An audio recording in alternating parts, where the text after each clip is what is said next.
ఆకాశవాణి ప్రాంతీయ వార్తలు చదువుతున్నది కుప్ప ధనశ్రీలక్ష్మి.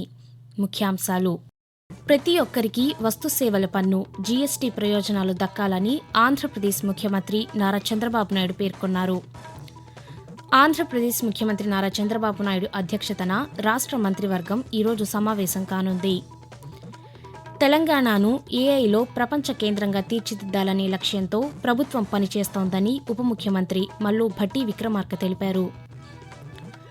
ఆంధ్రప్రదేశ్కు 13,050 మెట్రిక్ టన్నుల యూరియాను కేంద్ర ప్రభుత్వం కేటాయించిందని వ్యవసాయ శాఖ మంత్రి అచ్చెన్నాయుడు వెల్లడించారు. ఆధునిక తెలుగు సాహిత్యంలో సుస్థిర స్థానాన్ని పొందిన కవి బోయి భీమన్న జయంతి ఈరోజు.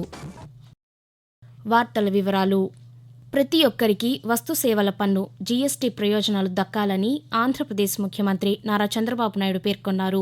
శాసనసభ వర్షాకాల సమావేశంలో భాగంగా జీఎస్టీ 2.0 సంస్కరణలపై సభలో ప్రవేశపెట్టిన తీర్మానంపై ముఖ్యమంత్రి నిన్న ప్రసంగించారు. కేంద్ర ప్రభుత్వం తీసుకువచ్చిన సంస్కరణలతో చాలా వస్తువులు 5% పన్ను పరిధిలోకి వచ్చాయన్నారు. వీటి ద్వారా పేద, మధ్యతరగతి ప్రజలతో పాటు అందరికీ లబ్ధి కలుగుతుందని ముఖ్యమంత్రి తెలియజేస్తూ, ఈరోజు చాలా సింపుల్ గా 2 స్లాబ్లు 5, 18, 99% ఎవరైతే 12% ఓల్డ్ స్లాబ్ రేట్ ఉన్నారో వాళ్ళకందరికీ 0% వచ్చేస్తున్నారు. 90% గూడ్స్ 28% నుంచి 18%, 5% వస్తున్నాయి. 15% గ్రోత్ రేట్ రావాలి.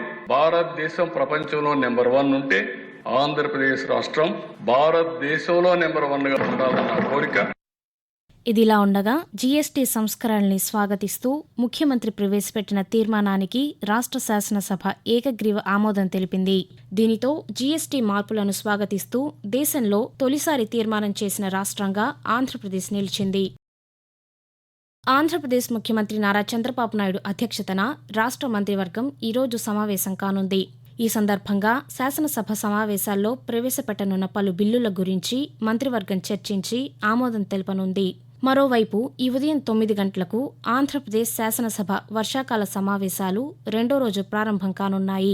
ఈరోజు శాసనసభలో జల వనరుల శాఖపై స్వల్పకాలిక చర్చ జరగనుంది.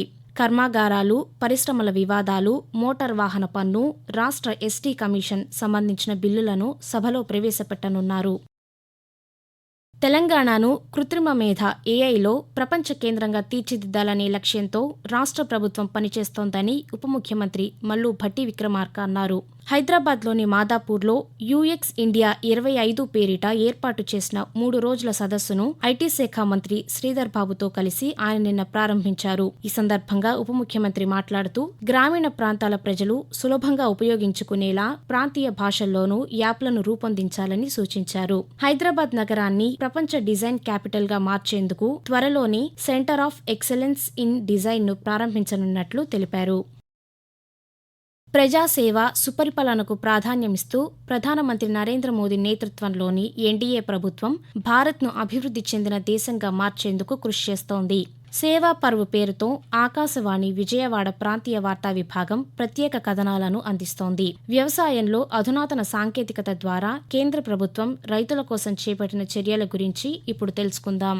రైతుల కృషికి సాంకేతికత తోడవడంతో ఇప్పుడు భారతదేశ వ్యవసాయ రంగం నూతన పుంతలు తొక్కుతోంది. ప్రధానమంత్రి నరేంద్ర మోదీ నాయకత్వంలో దేశ వ్యవసాయ రంగం సాంకేతికత ఆధారిత మార్పులను స్వీకరిస్తూ అభివృద్ధి బాటలో పయనిస్తోంది. साथियों, भारत में हम एग्रीकल्चर सेक्टर में डिजिटल टेक्नोलॉजी का भरपूर इस्तेमाल कर रहे हैं. हम डिजिटल क्रॉप सर्वे के लिए डिजिटल पब्लिक इंफ्रास्ट्रक्चर बना रहे हैं. ప్రభుత్వ డిజిటల్ అగ్రికల్చర్ మిషన్ ప్రతి అడుగులోనూ ఖచ్చితత్వాన్ని తీసుకువస్తోంది. ఉపగ్రహాలు, సెన్సార్లు, మొబైల్ యాప్స్ ద్వారా రైతులకు నీటిపారుదల, పంట రక్షణ మొదలగు అంశాలపై ఈ మిషన్ మార్గనిర్దేశం చేస్తోంది. ప్రభుత్వం ఈనామ్ ప్లాట్ఫామ్ ద్వారా దేశవ్యాప్తంగా 1000కి పైగా మండీలను అనుసంధానించి రైతులకు పారదర్శకంగా మద్దతు ధరలను అందిస్తోంది. ఇక కిసాన్ డ్రోన్స్ వ్యవసాయ పురోగతికి కొత్త నాగుళ్లుగా మారుతున్నాయి. ड्रोन का उपयोग भी खेती में बहुत तेजी से प्रमोट हम कर रहे हैं. ड्रोन से होने वाली खेती की कमान महिलाओं को हमारी ड्रोन दीदियों को दी जा रही है. నమో డ్రోన్ దీదీ పథకం ద్వారా గ్రామీణ మహిళలకు డ్రోన్స్ ఆపరేట్ చేయడం, పొలాలకు పిచికారీ చల్లడంపై శిక్షణ అందిస్తూ నూతన జీవనోపాధిని పొందడంలో ప్రభుత్వం అవకాశాలు కల్పిస్తోంది. ఇటువంటి చర్యలతో దేశ రైతులు ఇకపై కేవలం ధాన్యం పండించేవారుగా మాత్రమే కాకుండా వ్యవస్థాపకులుగా సురక్షితమైన ఆహార భవిష్యత్తుకు చిహ్నంగా నిలుస్తున్నారు. ఆకాశవాణి ప్రాంతీయ వార్తలు వింటున్నారు.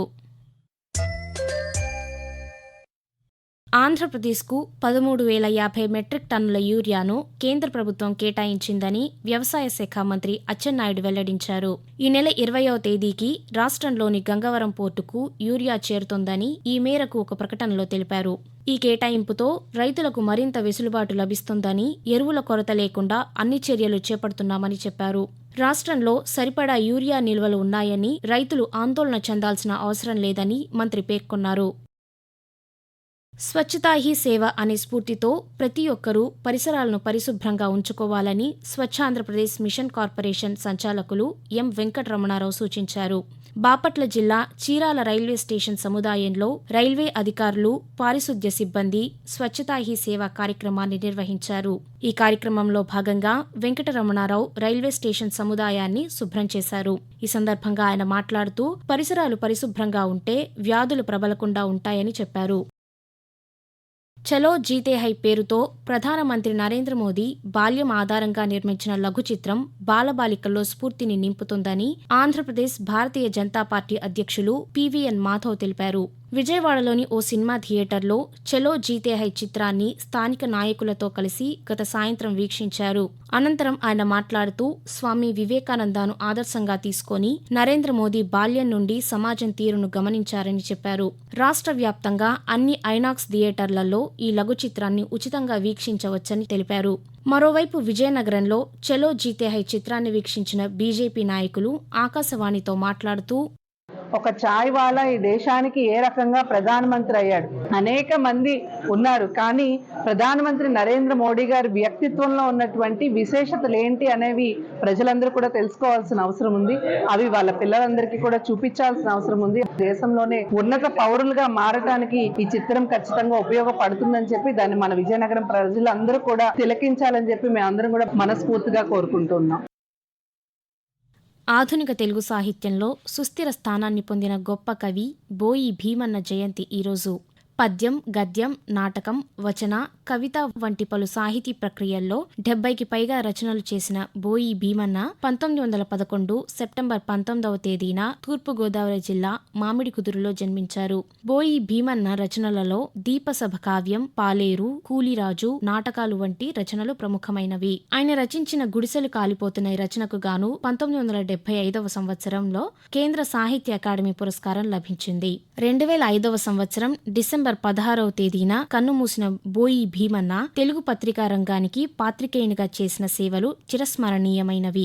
కాగా బోయి భీమన్న జయంతి సందర్భంగా ఆంధ్రప్రదేశ్ సృజనాత్మక సాంస్కృతిక సంఘం ఆధ్వర్యంలో విజయవాడలో రాష్ట్ర పర్యాటక శాఖ మంత్రి కందుల దుర్గేష్ అవార్డులను ఈరోజు ప్రదానం చేస్తారు. వాతావరణం. బంగాళాఖాతంలో ఈ నెల 25 తర్వాత అల్పపీడనం ఏర్పడే అవకాశముందని అమరావతి వాతావరణ కేంద్రం వెల్లడించింది. దీని ప్రభావంతో ఆంధ్రప్రదేశ్లో రానున్న 4 రోజుల పాటు దక్షిణ కోస్తా, రాయలసీమలోని కొన్ని ప్రాంతాల్లో పిడుగులతో కూడిన తేలికపాటి నుండి మోస్తరు వర్షాలు కురిసే అవకాశముందని వాతావరణ కేంద్ర అధికారిని తెలియజేశారు. మరోవైపు తెలంగాణలోనూ రానున్న 4 రోజుల పాటు తేలికపాటి నుండి ఓ మోస్తరు వర్షాలు కురిసే అవకాశముందని హైదరాబాద్ వాతావరణ కేంద్రం వెల్లడించింది. ప్రాంతీయ వార్తలు ముగించే ముందు ముఖ్యాంశాలు మరొకసారి. ప్రతి ఒక్కరికి వస్తుసేవల పన్ను జీఎస్టీ ప్రయోజనాలు దక్కాలని ఆంధ్రప్రదేశ్ ముఖ్యమంత్రి నారా చంద్రబాబు నాయుడు పేర్కొన్నారు. ఆంధ్రప్రదేశ్ ముఖ్యమంత్రి నారా చంద్రబాబు నాయుడు అధ్యక్షతన రాష్ట్ర మంత్రివర్గం ఈరోజు సమావేశం కానుంది. తెలంగాణను ఏఐలో ప్రపంచ కేంద్రంగా తీర్చిదిద్దాలనే లక్ష్యంతో ప్రభుత్వం పనిచేస్తోందని ఉప ముఖ్యమంత్రి మల్లు భట్టి విక్రమార్క తెలిపారు. ఆంధ్రప్రదేశ్కు 13,050 మెట్రిక్ టన్నుల యూరియాను కేంద్ర ప్రభుత్వం కేటాయించిందని వ్యవసాయ శాఖ మంత్రి అచ్చెన్నాయుడు వెల్లడించారు. ఆధునిక తెలుగు సాహిత్యంలో సుస్థిర స్థానాన్ని పొందిన కవి బోయి భీమన్న జయంతి ఈరోజు. ఆకాశవాణి ప్రాంతీయ వార్తలు ఇంతటితో సమాప్తం. తిరిగి 7 గంటల 5 నిమిషాలకు జాతీయ వార్తలు వింటారు.